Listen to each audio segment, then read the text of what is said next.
Okay, it's 9 o'clock here in Boulder, Colorado, and you are listening to Climb Talk on Radio 1190. My name is Mike. Dave from Pump Factory Road is the co-host. Yes, that's what I said, Dave, co-host. Co-host. And it's a beautiful evening in Boulder. Gorgeous day today. I think it's almost warm. I don't know what the temperature is. And it's partly cloudy. I normally have like the temperature and the sky state in front of me, but I don't. It's all right. Go outside if you want to know. Yeah. These are easy hurdles to overcome. Mike, how are you doing? How was your Memorial Day? I worked the entire... You worked the whole day? Yeah, I worked every day. Thanks for reminding me. And yourself? Good. You worked? Yeah, this is kind of a bummer for anybody who's listening, but I worked on Memorial Day too. Sweet. But, it is what it is, right? You got to put bread on the table. There you go. Climb too, so we're all good. Did you get out climbing this week, last week? I was at Boulder Canyon a couple days yesterday, and then actually I went bouldering yesterday, Boulder Canyon, day before, gym before that, my usual. Yes, sir. And yourself, what's happening? Not much, man. I actually thought about, you know what, before I get into that, you want to take care of some business real quick? No. Let's take care of some Climb Talk business. Go ahead. All right, so Climb Talk, for technical reasons, we have weevils in the system. The iTunes feed is down right now. The Climb Talk website is down, so if you guys are trying to get access to that, that should be a couple more days, Mikey. Yeah, but they can go to YouTube and they can get virtually the last 15, 18, 20 shows from YouTube because we've been videoing everything. And, excuse me, of course, they can go to archive.org and just search for Climb Talk, and they'll find virtually hundreds of shows. Yep. Past shows, etc. Exactly. And the program will be back up on iTunes in a number of days, so give us a break. We're trying our best. Yeah, my fault. Technical problem, my fault. Sorry about that. Well, let's not point fingers, Mike. So, dude, I hear Sharma's in town. Yeah, Chris Sharma is in town for the CWA conference. CWA, what's that? Country Western Association. Yeah. Sweet. So he's a big Hank Williams Sr. fan, okay. And I guess his college thesis was about Hank Williams. That's not true. It's the Climbing Wall Association. Why do you think they called it that? Climbing Wall Association? Yeah. It's an association of, it's a group of associated climbing wall companies. Oh, okay. That's just a stab in the dark. My deductive reasoning is coming into play there as well. But I think, Sharma has something. He was at the BRC today, and he has a big Prana event tonight, I think, at the Prana store. I don't know. Prana store in Boulder? Yes, sir. I didn't know that. Yeah. So it's probably over. I don't know. Exciting times in Boulder, though. So imagine our guest would know. That's right. Okay, so I was thinking about our guest last night. So, and it's Arno Ilgner, by the way. So you were actually prepared? This one time I decided to prepare. Okay. Not well, though. So Arno's the author of The Rock Warrior's Way, Expresso Lessons. You can find his, all of his stuff, his breadth of programs and thoughts and blogs, and check out his books at warriorsway.com. But I was thinking about you, Arno. And we were just talking about how climbing gyms aren't that inspiring. Nevertheless, I worked late this week. I had to go to the gym. So on Wednesday, I went to the gym, and I just had an epic session, like perfect. I felt so good. I felt in control of my body. Just flashing things that I couldn't do, not flashing, but sending things first try, things I couldn't do last week. And I went last night feeling just as good, and my body felt like an unfolded lawn chair. I could not do anything. My feet felt disattached from my body. I was like, man, I wonder if Arno can help me with the psychological warfare I'm going through right now, with going from like an apex point to like, honestly, it doesn't get any worse. It was still super fun, but and that's why I thought of Arno Ilgner, our guest. Yeah, you do need help, Dave. I would be the first one or the second, or I imagine there's a long list of people who would say, yes, you do. There's a laundry list of folks that definitely have seen my problems. But anyway, let's get into it. So thanks for coming in, Arno. Thank you for having me. Yeah. Can we talk about the CWA thing a little bit? What's that all about? Is there anything applicable to the average Joe in that shindig, or what's up with that? Yeah, well, the Climbing Wall Association conference or summit that they're having here it's really cool because it's so targeted for just the climbing wall industry. It seems like at the Outdoor Retailer Show, it's gotten so big that it's harder for those folks to really network together. So this is my first conference, and it's been great. I did a presentation today and met a lot of climbing gym owners and people in that industry. And it's from all over the nation. They're all here. And beyond. There are people really? from Europe. There's some people from Canada. Whoa. Yeah. Cool. So, And Sharma was there as well. Yeah, Sharma was, well, actually, Waltopia is the title sponsor, and Sharma is sponsored by Waltopia, and so he gave the keynote yesterday. Oh, I see. Why do they call it Waltopia, do you think? It must have something to do with utopia on a wall. once again, deductive reasoning coming into play. We are sharp as Sherlock Holmes tonight. You got any more stumpers for us? You got any more Stump the Chumps? No, I don't. Who is Rick Snyder? So, what was the main focus? Like, does every year focus on a specific aspect? I doubt it. I'm sure it's a rehashing every single year of the issues and the triumphs and the problems of the climbing wall industry. Yeah, I really don't know. This is my first one, but I think, from year to year, every part of that whole process morphs to, more subtle and more refined levels. So what kind of processes do you need to have for maintaining safety and, for your members? So insurance is an issue, like standard operating procedures would be issues, and that's just a constant ongoing process for them. Mm-hmm. Sure. Yeah. I forgot what I was just going to say. Anyway, go on. Sorry. I had a really acute, nice, succinct point I was going to raise, but it's gone. That's not like you. Yeah, into the ether. So, what's the gist of what was the final of the whole shindig, the CWA thing? What was the gist? Well, we're just halfway through it now. They got a whole nother day tomorrow.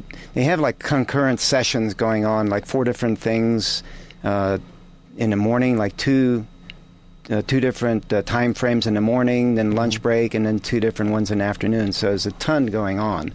Wow. What was your keynote speech about? That's what I was going to ask. Yeah, the title of it was Understanding the Learning Process Through Falling.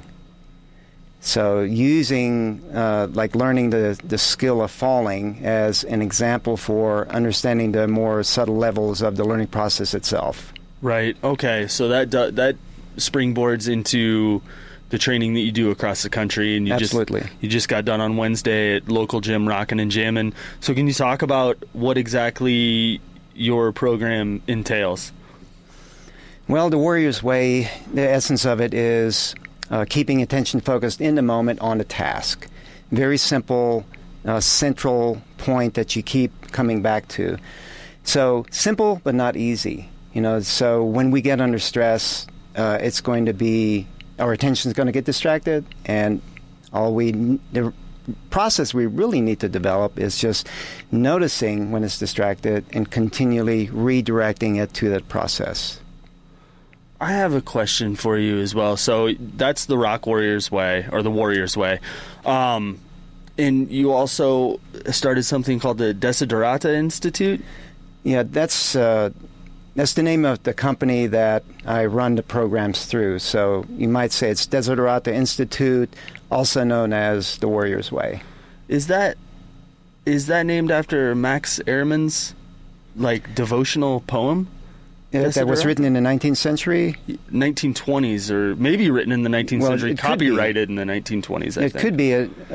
How'd you know that dude's name? Max Ehrmann? Uh-huh. That's a pretty famous poem. It's like a one-piece page of prose that's kind of a really nice philosophy for living. And it meant a lot to my mother. And when I checked into the Latin derivations of the word, one of the meanings was something you strive for but never quite attain. So it seemed like the perfect name for the institute for valuing the journey. Yeah. There's through all the sham, drudgery, and broken dreams, Life is still beautiful. It's still a beautiful world. Yeah, it's still a beautiful world. That's it. It's a great. And then the last line is like, that's a line from some Devo song. Yes. well, they're stealing from Airmen. So it's If vice indeed versa, he wrote Dave, it, because vice they versa. don't know if he actually wrote that as well. Well, the last I remember, it was anonymous. Like they found it in a chapel in New England, and they didn't know who had written it. But maybe they figured that out since I first knew about it. Right. That's cool. All right, I thought so, but I would definitely want to know. That's super interesting. Try to pay attention. Hey, I am paying attention. Okay. So you started climbing in 1973. When did you start teaching your program? 1996. Okay, so in between 1973, you're climbing. What was your career before this? What were you doing? Well, a ton of things. Actually, I studied geology in college, and I actually finished my undergraduate degree here at CU. Graduated in 78, and then I had an obligation in the Army because I had gone through the ROTC program, and then after I got out from that, I wanted to work as a geologist, obviously. So I went up to Wyoming to work in the oil fields as a geologist. So did that, and then when the oil market crashed in like 1982, I needed to find a job, so I had a stint as a restaurant manager for a while, and finally went back to Tennessee and worked with my father and my brother in the industrial tool distribution business. And that was super frustrating. Why do you say that? I mean, I can imagine. Well, because partly working with family, Sure. you know, as great as that can be, it's also has that close element to it where it's hard to separate business from family. But I just was not passionate about cutting tools, you know, things to cut metal with. But, you know, what's interesting is that when you get to that point where you're so frustrated, you're ready to move on to something else. And that's what really spurred me into looking for something in climbing, something I really loved. Yeah. So how did you, like, what was the impetus? Because the program you built, as we talked, I admired a great deal. You signed my first copy of your book that I brought in. And by the way, it's the first printing of the first edition. I bought that. It's worth thing a lot. The day it arrived on the shelves, I bought that thing and read it right away. But I'm really interested in how you started to build this program, and then you got the inspiration. Well, maybe I should write a book. Well, maybe I should start a program. Maybe I should build this whole philosophy. Can you kind of start at the? And I want it to be a long story, so don't say this is going to be too long. Like, can you talk about the grassroots effort that you went through of building this? Yeah, philosophy? absolutely.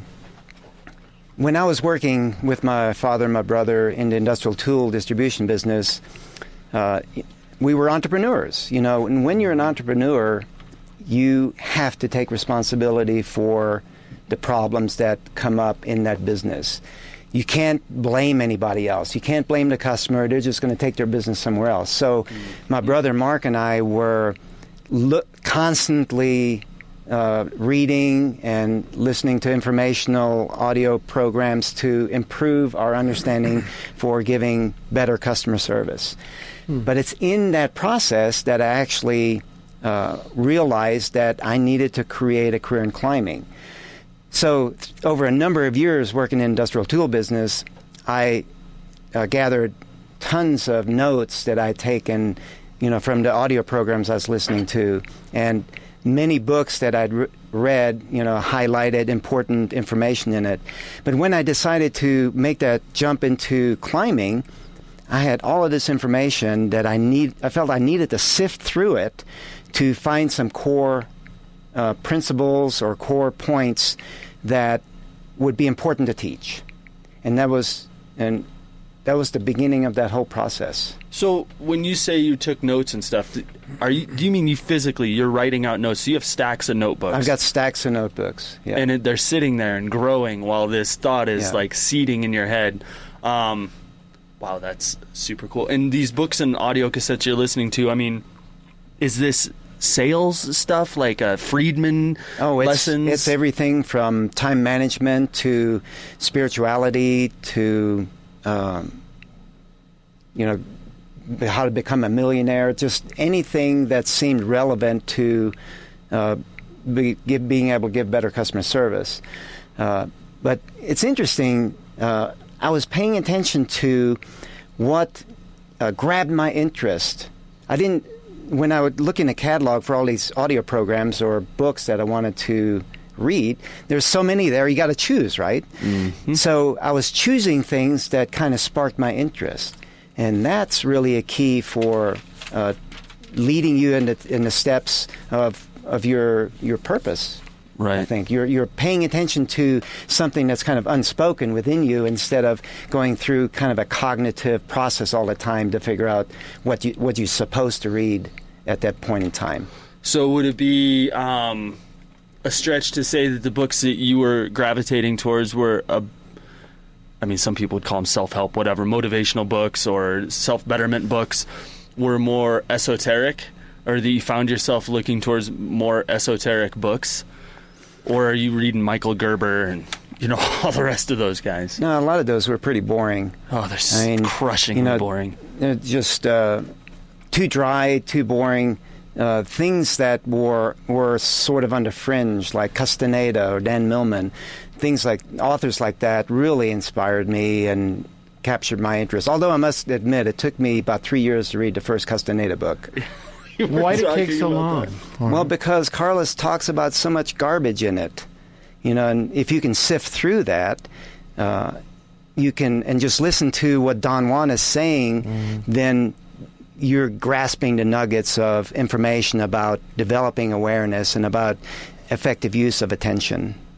You're seeing through Castaneda's tie-dye curtain that he puts up in front of the teachings, Yeah, but something that's really interesting about that is Don Juan knew something really important about working with Castaneda. And that is, he knew that he needed to capture Castaneda's attention so that he could trick him into learning about knowledge. So he knew that what Castaneda was interested in and what he came to Don Juan for was seeking out medicinal plants like peyote and datura weed. So that's what it is with any student, is you need to know what they're interested in, what captures their attention, and then find a way to engage them in that process. But the real purpose is to teach them about themselves, about self-knowledge. Right. And that's something you focus on in your training. But how is it different? So Don Juan had Castaneda, Don Juan would just disappear, right? And Castaneda's left to wander and percolate those teachings in his head, but he was continually coming back. He was a long-term student of Don Juan. When you're teaching students, you have them for 4 hours or 2 days. 4 hours, yeah, exactly. So what's your technique of finding the in? Well, that's one of the limitations of our approach so far, is going across the country and abroad to teach a 4-hour clinic or a 1-day camp or a 2-day camp, and then you don't see those students ever again. That's been a real limitation. And just this last year, I've been really working on figuring out a way to improve on that. And having more trainers to teach and having across the country.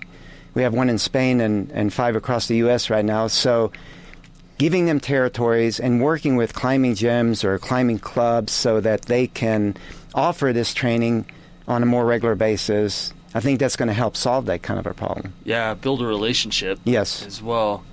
Wow, that's really climbing clubs. What kind of climbing clubs? Mazamas, mountaineers. Los Alamos Mountaineers. Oh, okay, yeah. Arizona Mountaineering Club. Appalachian Mountain Club. These are like climbing clubs that were started years ago. Mazamas was the first, I think, climbing club in the country. The Mountaineers actually grew out of the Mazamas. Oh, wow. Oh, that's cool. I didn't know that. How do you spell Mazamas? Mazamas. So what exactly... let's do a little promo here. What exactly are you teaching for people who don't know about Arno Ilgner and your philosophy and your techniques? What does the training encompass? Well, goes back to that simple point that I mentioned earlier, how to keep your attention focused in the moment on the task. Now, easier said than done. So you have a specific structure for what to think about when you need to be thinking. Like, for instance, when you're stopped on a climb and you're maybe at a protection placement and you're looking up ahead at the next section of the rock, there's certain things you need to think about for gathering information to make a decision, right? Mm-hmm. So have a structure for what to think about, a certain process for making a risk decision, and then how to set that process aside so that you can then transition into doing it with your body, like trusting your body to actually act out your plan. And then falling is part of that too. How to fall properly. I've seen your, when I've been climbing at Rockin' and Jammin' and you come through, I've seen you numerous times there teaching. I'm too much of a coward to come up and say hello, but other than that aside, you're teaching falling clinics as well, right? Well, either falling clinics or usually it's a falling and commitment clinic. Right. And you can improve commitment by learning how to fall because you're less afraid of it, so you can commit more to climbing. But we're also learning the movements drills that we teach improves your ability to trust your body and commit forward. Okay, so I have a question about that. What do you mean movement drills? Clarify. Well, when you're climbing, you're moving from one stopping point to the next. Mm-hmm. And there are a lot of different ways that you can move through that section. Now, since our sport goes against gravity, doesn't it? Mm-hmm. So the tendency is to climb very slowly because it takes effort to go against gravity. Mm-hmm. So part of our movement drills is climbing a little bit faster so you can get some continuity in the movement, letting one move flow into the next to help give you momentum and continuity through that section that you're climbing and diminish mental interference. That's interesting. Do you find that you run into resistance for climbers because you see so many climbers climbing so deliberately but very slowly? Do some climbers think that they've built kind of a schemata that's opposite to that thing? Do you feel like you got to break down those walls? Well, you have to break down those walls if they want to take it to the next level. But yesterday, when Chris Sharma was showing, doing the keynote, he had some video of climbing La Dura Dura in Spain, the hardest route in the world right now. And when you watch Adamandra or Sharma climbing it, they're moving. Yeah. They're not doing just one move and then stopping, thinking about it. They're putting sections together. And then when they get to a stopping point, even if it's a subtle stopping point to rest, they're totally committed to resting as well as they can. But then when they go, they go. You're so right. When you watch Adamandra climb, he is an automaton. He's like a dynamo. He climbs with such deliberation that when you see even the strongest climbers reach for a full span hold, they'll hit it, they'll regrip it, pull their body into position, then move. Andra hits it and goes. Mm-hmm. You almost never see him adjust his grip. He just trusts his body, trusts his intuition, right? I think that's cool. So let me ask another question about the falling clinics. So obviously somebody who's taking these clinics with you may have a psychological barrier to falling, right, or to heights, or let's say everyone does. Yeah, right. I definitely struggle with it myself. Do you find a difference teaching a younger person these methods as opposed to teaching like an older person, an older climber who says, so we'll talk about that a little bit. That's fascinating to me. Well, teenagers have, especially younger teenagers, have very little tolerance for talking. So you need to say just what you need to say about what they're going to do when they do a drill, and then get them engaged and coach them through that engagement. So much less talking for the younger folks because they really haven't developed their brain capacity to go through that kind of a cognitive process. I mean, the brain doesn't really stop growing until we're 25 or 27 years old, especially the prefrontal cortex.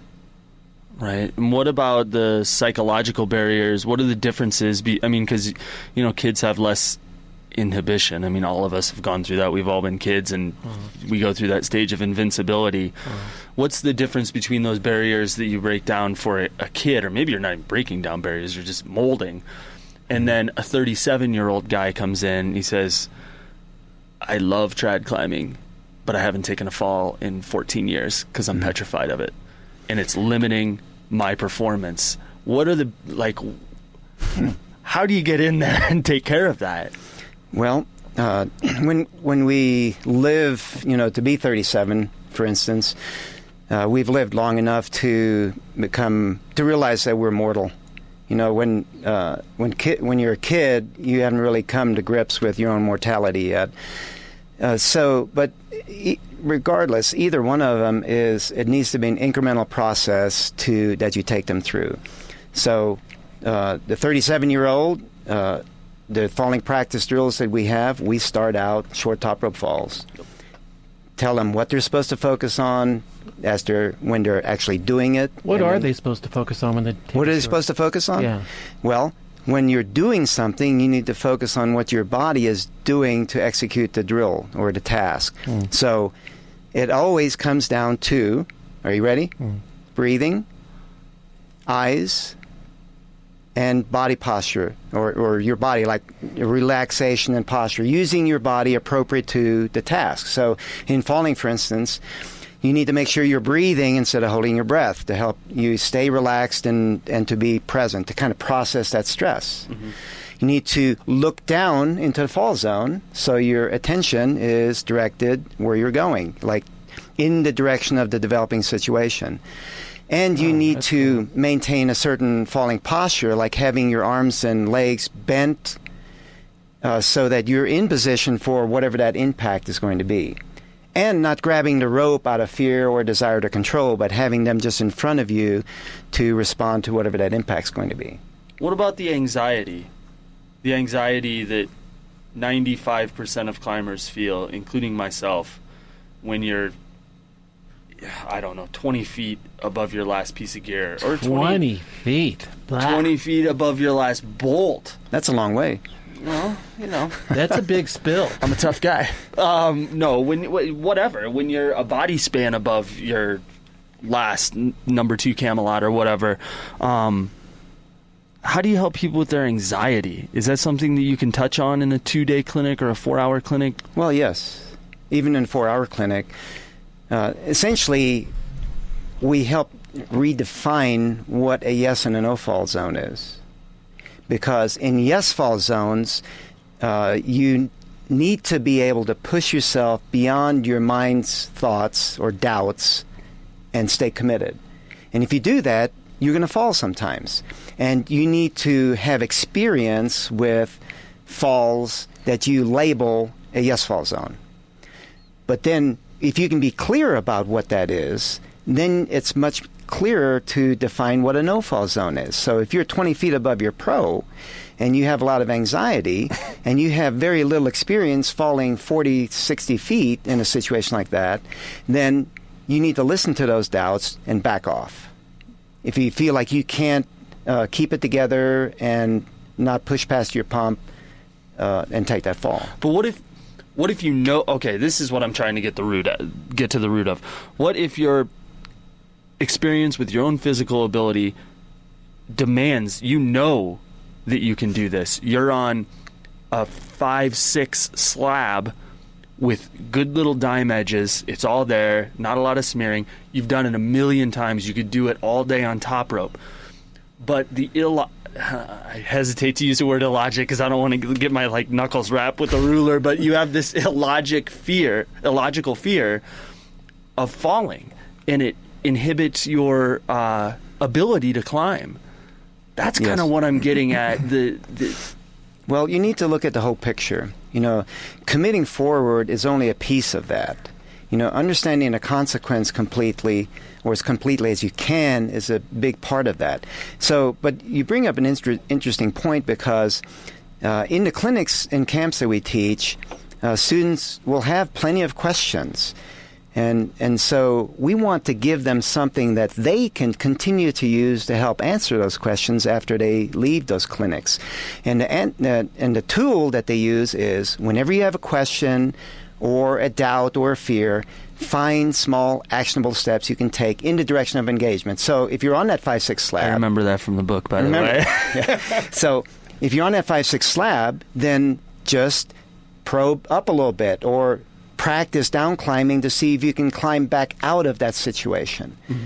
So in other words, when you're at a stance, your mind is going to create a certain perception of what's ahead, what's in the future. And you need to clarify that in some way. You clarify it through engagement. But make it small engagements and practice being able to, if it's a no-fall zone, which it sounds like, you don't want to be sliding down a 5-6 slab. I've done that before. It's not fun. So have I. So you need to practice being able to climb back out of that kind of a situation. Which Peter Croft has made famous. Yeah. He's one of the reasons he's my climbing hero is because you hear of all these guys that are soloing, but how many times has Peter Croft talked about down climbing just totally out of a situation? So many times. Oh, wow, cool. And we have Arno Ilgner here on the Climb Talk radio show on Radio 1190. Arno is the author of The Rock Warrior's Way and Expresso Lessons. Why did you call it that, Arno?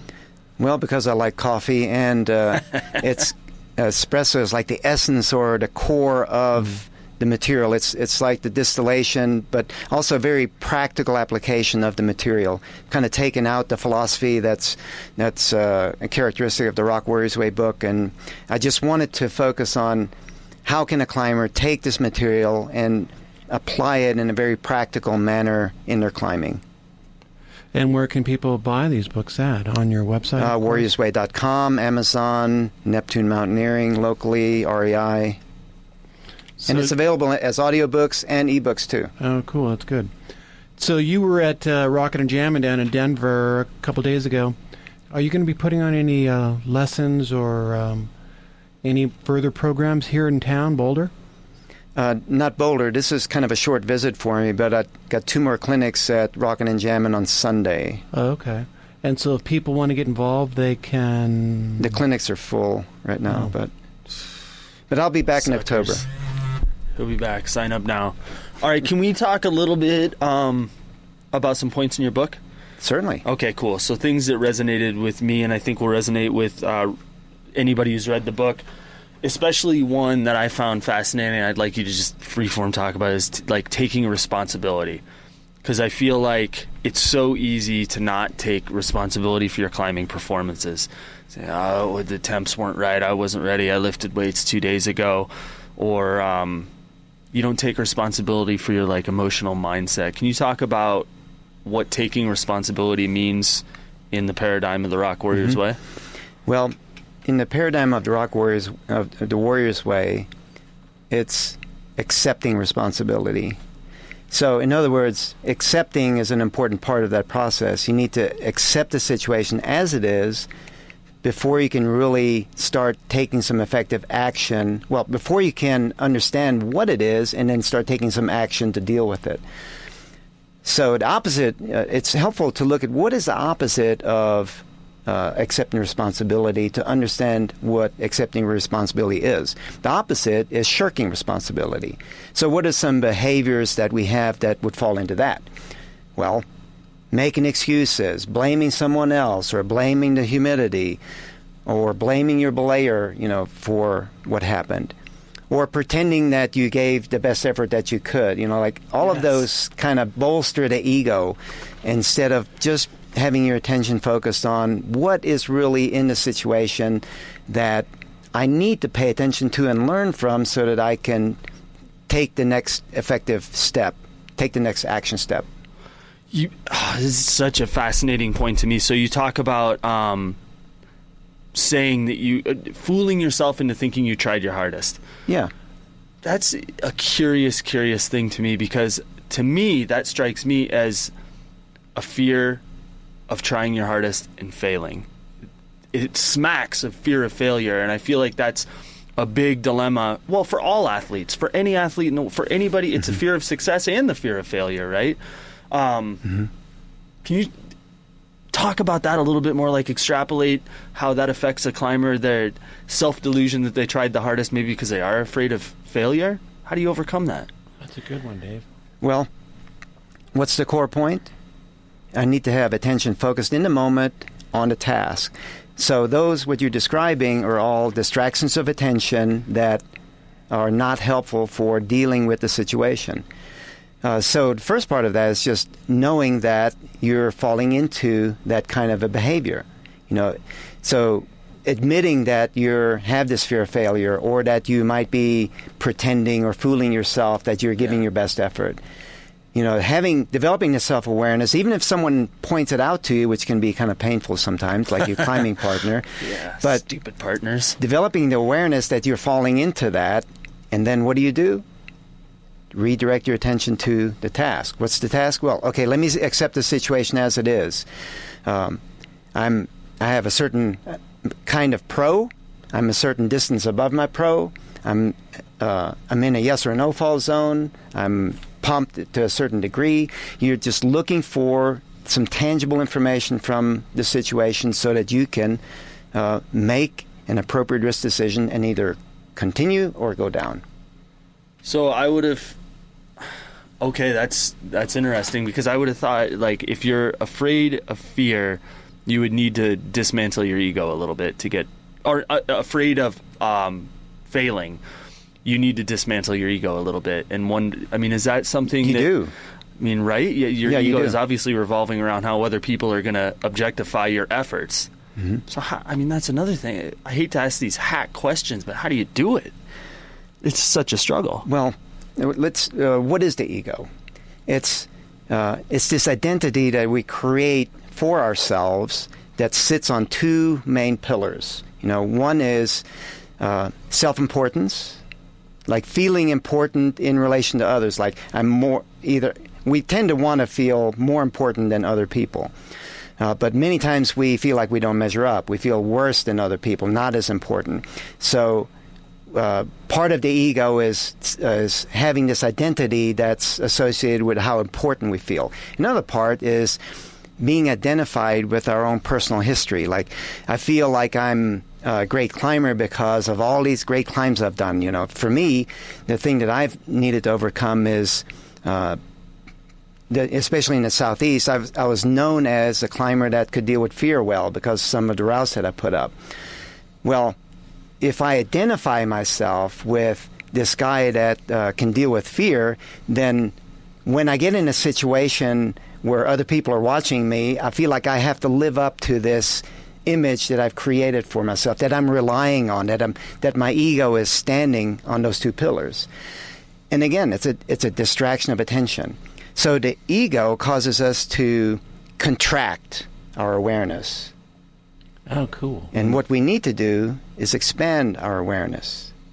So we need to, in the speak of Don Juan, yes, we need to slay the 1,000-headed dragon of the ego.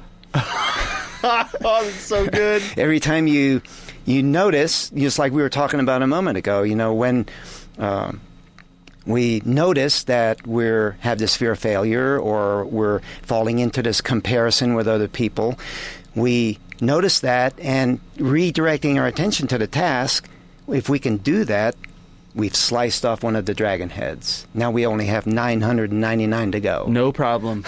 That was the biggest one. That was the ego. This is interesting so far. Yeah, I'm gonna keep pummeling you with these questions here. I like talking about this stuff, so go ahead. I'm sure you do. Good. I love it. It's so it's fantastic. Okay, so I wrote this one down. You wrote a recent blog, and I check your blog site with some regularity as well. One of the best things that ever happened to me was failing to accomplish a goal. All right. Yeah, it sounds weird. Sounds counterintuitive, right? Yeah. At first reading, there might be some mental issues here, but no, not at all. I'm interested in how you teach that to stubborn youth. You know what I mean? People, young kids, or even people my age, in their 30s or 40s, who have been taught that failure is unacceptable. Failure means you are a failure if you fail at a certain goal. What are the lessons that you can learn from that? Well, usually the youth need to live a little bit longer before they get slapped around by life enough. But typically, we really don't change direction until it's so painful that it's easier to change. Mm-hmm. So, I mean, take myself for an example. When I turned 18, I was introduced to climbing by a friend in high school. And it took me until I was 40 years old to create a career in what I love to do, climbing, to start developing this material. And what spurred me to do it was I was so frustrated with the industrial tool business that it was so much easier to start looking for how to create a career in climbing, because my life felt so shallow. There was no passion with selling drills and taps and milling machines and saw blades. So it seems like we really need to hit bottom before we can go up. Mm-hmm. That is true.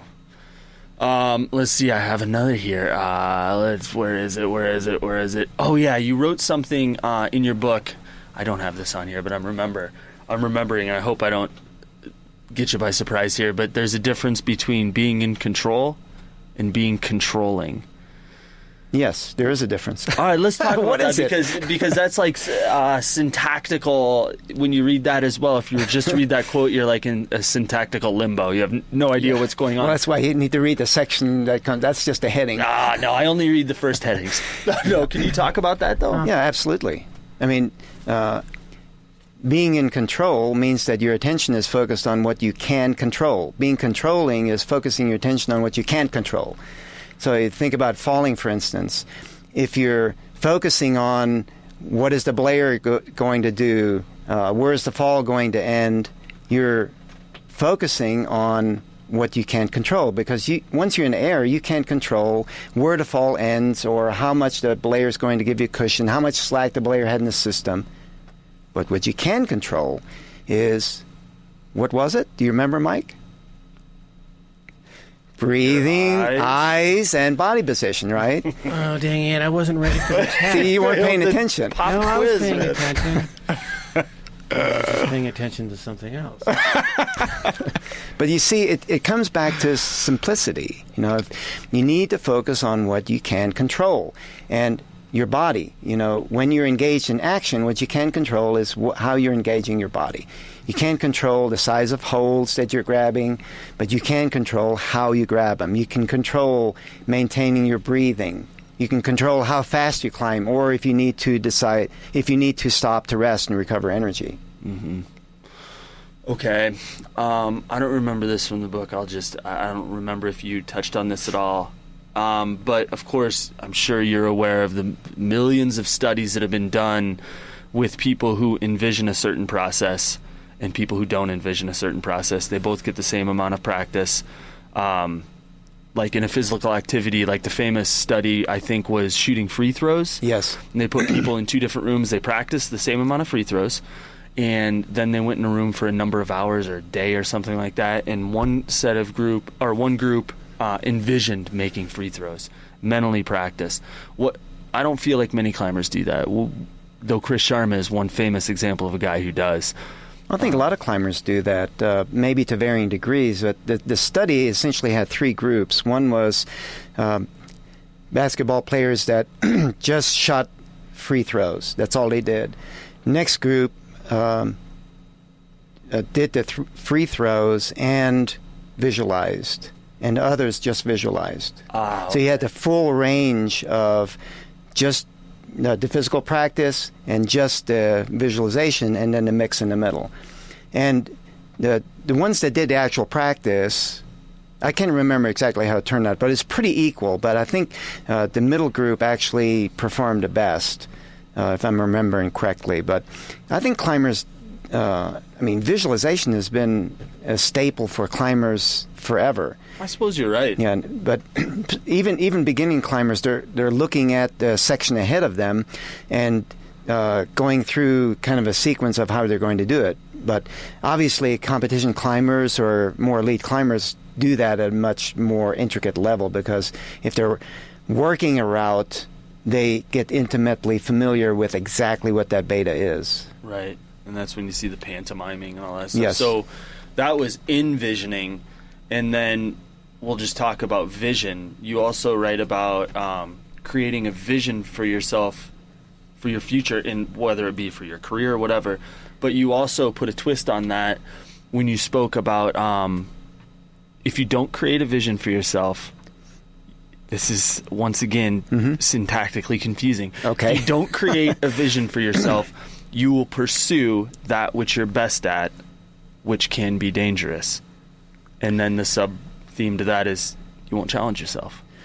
Yeah, that, I think what you're referring to is following the path of least resistance. Yes. Okay, now let's think about that for a moment. The path of least resistance gets a bad rap, I think. And it does because people don't have a vision of what they're going toward. But you think about a climb. If it, out of the very nature of how it's constructed, the vision is already set because it has the top of the climb.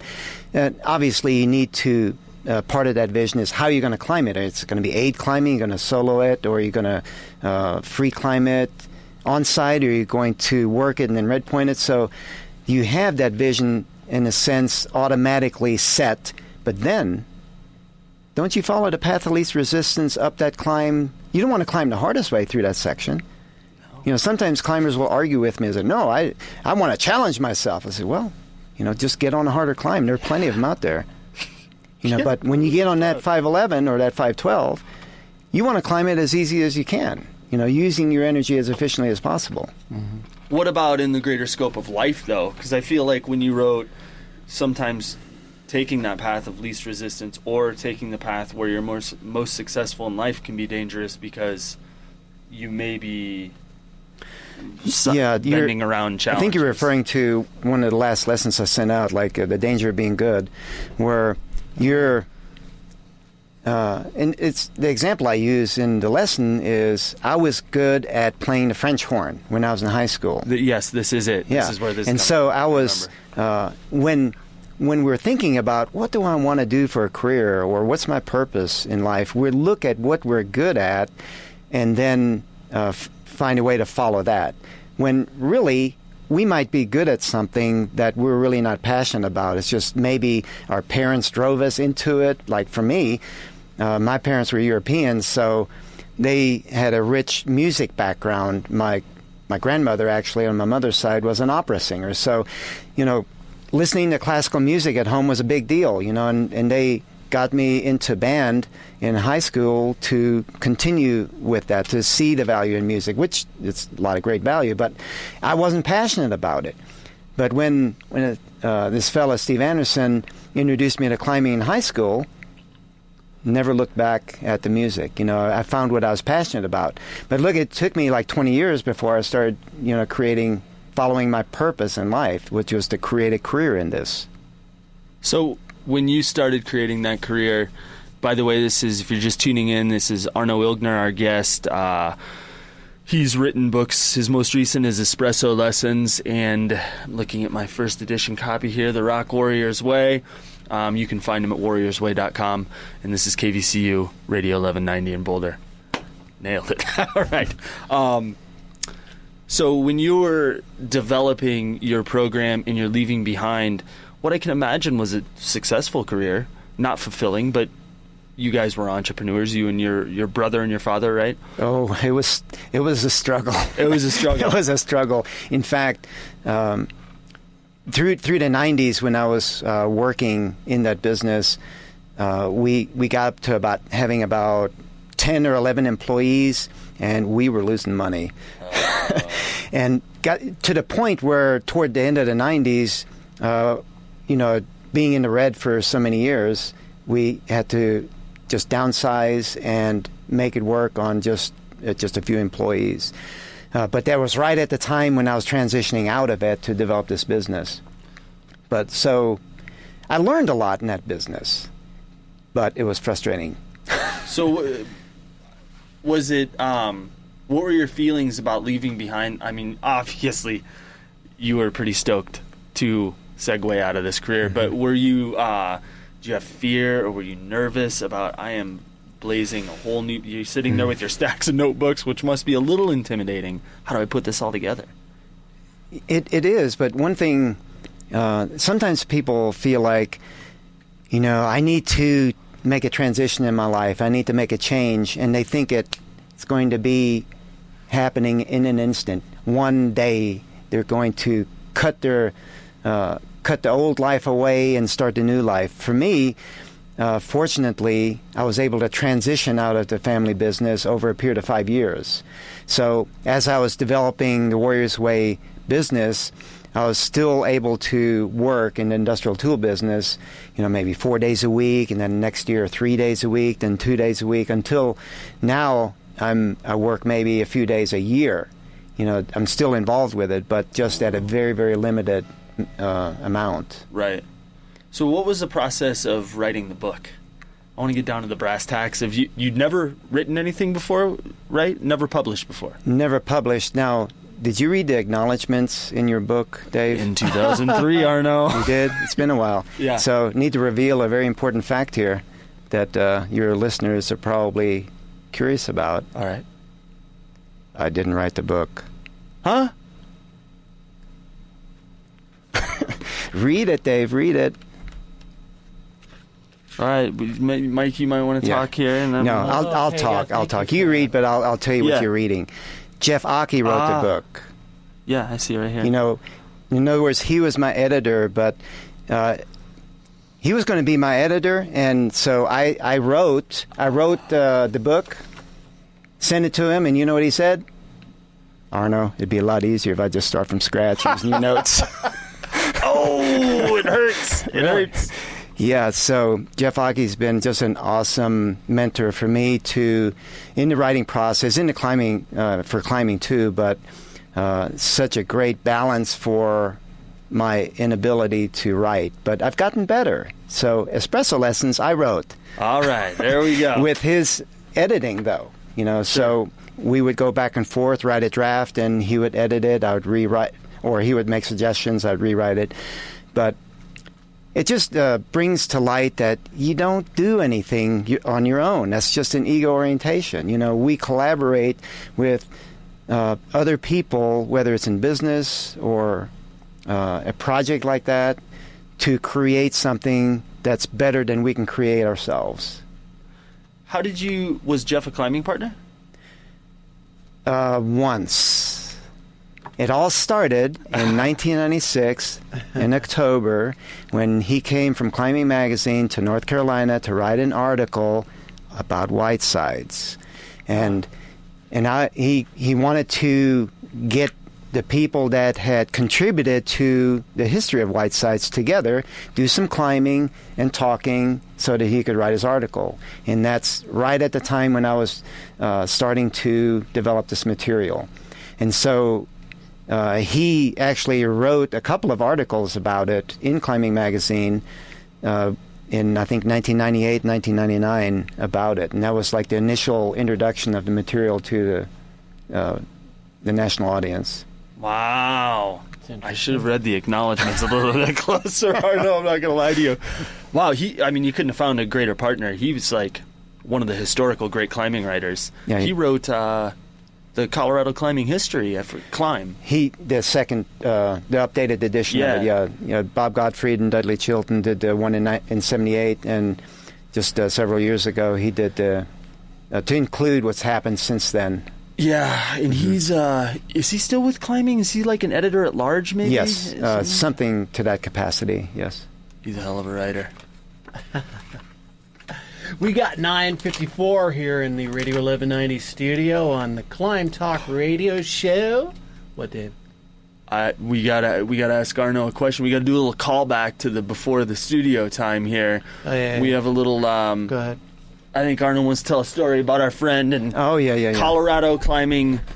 Would I be out of my bounds to call him a legend and a bit of a renegade? Huh? Go ahead. Okay, so... You've already said it, so... Yeah, well, it's the truth. So, Mark Wiford, who, if you look at any climbing magazine from the 90s to the late 80s, you're going to see Wiford in there. doing things that will make you wear adult diapers. But so what's your story about Mark? Story is in 82 to 84, I was living in Casper, Wyoming, and putting up a bunch of free climbs in Fremont Canyon and Dome Rock. Is this when you were working in the oil fields? Well, actually, it's after I lost my job in oil fields, and I was working for Dennys as a restaurant manager. But oh, no. we're putting... there were so many of those beautiful cracks up in Fremont Canyon that were unclimbed, including the one that's on the cover of the first edition of Rock Warriors Way, which is Wine and Roses. Well, Wiford and Skip Guerin came up there looking for new rock. I don't know how they heard about Fremont Canyon, but we like to keep the riffraff out so we could claim all the first ascents for ourselves. Well, they did the first ascent of this roof called Morning Sickness. It's rated like about 11D, and then they climbed a bunch of other stuff that we had put up. And Steve Petro, who was one of my climbing partners up there, he was continued to climb with them after I had to split and go to work at Dennys. Well, that guy showed him Wine and Roses. It hadn't been climbed yet. And so, fortunately, Wiford didn't have enough time to climb it on that visit. So he went home, and I said, Steve, how could you have shown him that climb? So we went during that week, because I knew Wiford was going to be back the next weekend, and we did the free ascent of that climb. In the interim week? In the interim week. But we didn't tell Wiford about it. And so I get a letter in the mail about a week or two later from Mark. And he says, "Oh, I climbed this crack, in the West Canyon, and we called it Crack Rustlers." And I had to write him back. I still have that letter. Oh, that's fantastic. And I wrote him back, said, "Mark, I'm sorry to inform you." No, I'm not sorry to inform you. We climbed it, and we called it Wine and Roses. Oh, what was his response to that? Nothing. Yeah, sure. So did he call it Crack Rustler? Crack Rustlers. And why did you guys name it Wine and Roses? Well, because Pat Parmenter, who is a local up in Casper, he climbed it on Aid and called it the Days of Wine and Roses. Oh, I see. And when we free climbed it, we loved the name, but we shortened it. Cool. That is a good story. I'd like to hear it from Wilford's side as well. We'll have to have him on with a little addendum interview. So we're up against it with like 3 minutes left. One question I want to ask is that can we expect any new books? And do you have anything in the plans? Actually, yes. This year, I want to make the bridge to non-climbing. I still want to teach, obviously, in climbing, but I want to write a book for the general public on introducing the Warriors Way material to the general public. So that's my project, along with Jeff. I was just at the New River Rendezvous in West Virginia a few weeks ago, and Jeff was there, and we talked about it, and he said, "Man, you need to start it. Write that outline, send it to me, let's get started." So I'm stoked to really work on that this year. Has the outline begun?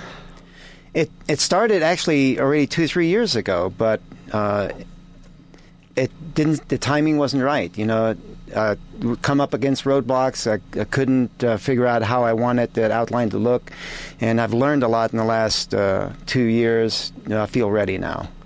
Wow, that's super cool. Who's your publisher? Are you going to stick with the self-published? Yeah, this is self-published. Are you going to keep it self-published for a wider public book? I don't know if I'm going to self-publish or go with a publisher, but. Interesting, when I started going to outdoor retailer shows looking for a publisher for that book, nobody was interested. Really? Yeah. And you went to like Mountaineers and Falcon and all those guys, maybe? Chalkstone, Stackpole, all don't nobody was interested. Did you ever try to get an agent for it, or did you even go down that road? In the climbing industry, I don't know that agents would take that small of a market. They're going to go to Knopf for Simon & Schuster. But I'm really glad that I went the self-publishing route, because I was able to create the book with Jeff's help, obviously, in the way that I felt it needed to be. Yeah, and you will always retain full control of it. Yep. And the amended version, which I don't have. When did the version with the new cover come out? No, it's the same book. Okay, it's the same book. I didn't know it just has a different cover, and a few different pictures inside. But it's the second edition, and but just wanted to change the cover. Have you ever thought about widening the scope? And when the third edition comes out, have you ever thought about adding new? I'm putting you on the spot here. Adding what? Like new forward or new any new insights you've had? Another chapter. What are the 7 steps or 9 steps? 7 processes. Okay, 7. It's been a while since you've read it, hasn't it? It has, and I'm telling you, it's been a decade. By the way, congratulations.